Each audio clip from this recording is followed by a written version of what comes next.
and welcome to Dunsky's latest edition of Energy Transition Insights. My name is Raegan Bond. I'm a partner with Dunsky Energy Consulting, and today I'm joined by our president and CEO, Philippe Dunsky, to talk about some really exciting and pretty significant announcements for clean energy on the political front in the US and Canada over the past few weeks. So before we unpack each of these announcements, maybe Philippe, want to start by sharing your overall impressions of the story we are seeing unfold. Yeah, thanks, Raegan. As you know, I'm pretty excited by all the movement we've seen in the past couple of weeks now. And I go back about a year ago. COVID had just hit, and a lot of us were asking ourselves, is this going to set back the efforts around climate, or is this going to propel climate forward? As we're looking at the world as a much more interconnected place than we were necessarily thinking previously. So, there was, in the interim, over the past year, there's been a lot of discussion. A lot of nation states have come on board and talked about building back better. We've had all the multilateral institutions, World Bank, IMF, talking again about building back better and the importance of propelling the climate agenda forward as part of the COVID response. But what we didn't have was the world's single largest player, the United States, on board. And now I think we know rather convincingly that they now are on board, and that this is, in fact, a watershed moment. Yeah, I completely agree. I think, if we look at what is in Biden's plan, some of the top line numbers being 50 to 52% emission reductions by 2030, which is essentially double the Obama target, which at the time was considered, very noteworthy, and almost half of the $2 trillion plan is devoted to clean energy. And so I think it's fair to say that climate change is not just an important part of Biden's administration, but it's really a core component, which I think is reason to be excited. So what about in Canada? What are you seeing? Yeah, indeed. And on the Canadian side, same thing, of course. The Canadian side, this has been a priority for this administration, for the Trudeau government, for since pretty much day one. But again, just in the past couple of weeks, we've had not only a new budget, but we've had new targets. The other thing is, this is now being backed, contrary to, I'm going back 15, 20 years now, used to be targets spoken, but very little action. We've seen a constant stream of action on the Canadian side, billions of dollars being put to climate action and clean energy transformation. We've seen more again in the budget from last week.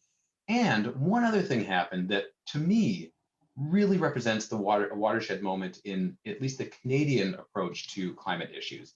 And that is not the governing party, but the opposition Conservatives. The opposition Conservatives 2 weeks ago came out with their climate plan. And, quite frankly, this is the first time that the Conservatives have come out with what I will call a serious climate plan that was actually put to independent modeling to ascertain that it could actually get to what then 2 weeks ago were the country's 2030 targets. So this is a really big change. And so we're now moving from a debate about whether to take climate seriously to an adults in the room discussion or debate. I'm sure it'll be a very strong debate on how. And that is a very, very healthy debate to have. And I look forward to that one. Yeah, and I think it's also a reason for us to be optimistic.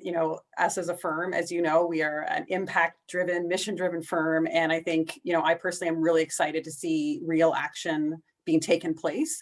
And I'm seeing a couple of trends, certainly with a lot of our clients in Canada. So we're seeing an acceleration of action. So the speed with which new initiatives are coming to the market is increasing.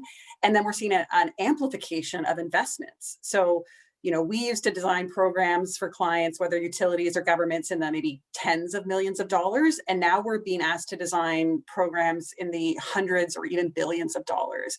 In less than the last 2 years alone, we've designed 3 programs worth over $700 million combined for the Federation of Canadian Municipalities.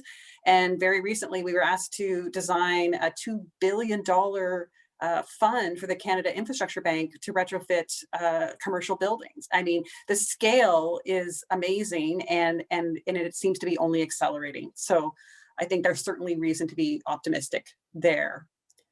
Great. So if we think about, well, what does this all mean for our clients? And most of our clients being utilities or governments, I think I see a few things. When I think of our electric utilities, broadly, we're hearing this call in the industry for electrify everything. And as we work with our electric utility clients, we know that it's not that simple. It's about smart electrification. So utilities, as stewards of the grid, we really want to work with them to ensure that when we electrify end uses, whether it's vehicles, buildings, industry, it's done in a way that is beneficial. And by that, we mean it helps the environment, it helps the grid itself, to function more efficiently, and it also is beneficial to ratepayers by reducing, putting downward pressure on rates over time. What about on the gas side, Philippe? Yeah, well, the gas side, if we think of our gas clients, they're a little bit the corollary of the electric side, where there's a lot of downward pressure, right? A lot of pressure to reduce gas sales, to reduce gas usage. And as you know, Raegan, I mean, in the past 12 months, we've been working with some of the leading gas utilities who have really taken a long view on this and said to themselves, we want to be part of the solution, not part of the problem. And they're taking very aggressive and, quite frankly, very, very courageous moves to position themselves accordingly. My feeling is that in the coming 12 months, given what we've just seen in the past couple of weeks, we're going to see a lot more of our gas utility clients moving to really pivot their own business models and rethink their own business models to be part of that solution, because they actually have a lot to offer to, as you said, decarbonize intelligently, not just in one broad stroke. Yeah, and then similarly, we talked about a lot of federal, national announcements today, but there's a role for subnational governments to play. So what do you think they should be thinking about? Yeah, there is indeed. And when we think of subnational governments, up until now, we've been thinking of this largely from an energy policy standpoint or an environmental policy standpoint. I think this now becomes an industrial and economic development policy as well. We're talking now about carbon border adjustments. We're talking about it very seriously for the first time. Going forward, there's a competitiveness race, and the race is going to be not just to produce at lowest cost, but to produce at lowest cost and at lowest emissions. And understanding that every subnational government is in that same race going forward, there's going to be a drive to reduce our province-wide or statewide emissions profiles in order to better attract foreign direct investment, in order to better export or get our products exported to other countries. So I think the race is on from a competitiveness standpoint now when we talk about climate.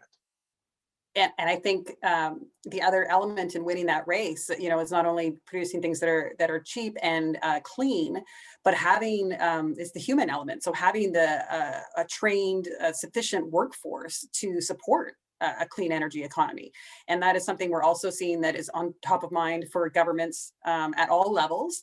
And as well as our utility clients, ensuring how do they transition and build up the appropriate capacity to support this wholesale economy change.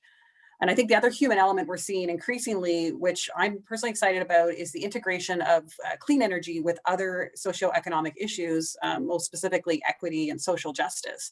And we are increasingly seeing the desire to achieve not only greenhouse gas emissions, but to do so in a way that is just and that is as equitable as possible for all people in society. So that's a big, challenging, complex issue, and it's one that we're very happy to increasingly support our government clients.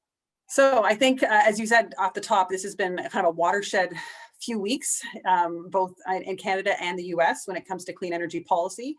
And we are very excited to be supporting our clients over the next few years as we turn these policies and targets into meaningful action. Thank you for joining us today, Philippe, and for the viewers. If anyone has any questions or would like to reach out to us to discuss how we could support you, please feel free to contact us at dunsky.com.